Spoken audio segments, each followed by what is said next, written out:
Welcome to Hazard Communication in Cleaning and Maintenance Operations, an interactive training program.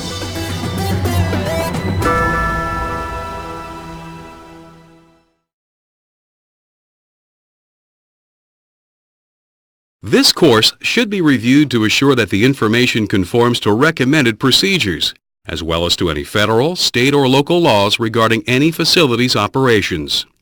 The producer makes no warranty, expressed or implied, that the information in this course is accurate or appropriate for any particular facility's environment or any individual employee's personal situation. Unauthorized duplication of this course is prohibited under copyright laws. Upon completing this course, you should understand how to use safety data sheets and container labels to get information about hazardous chemicals. Know what types of chemicals are typically hazardous.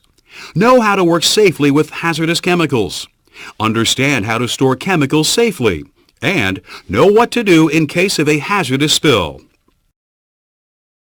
Press the forward arrow to begin the Introduction to Hazard Communication in Cleaning and Maintenance Operations.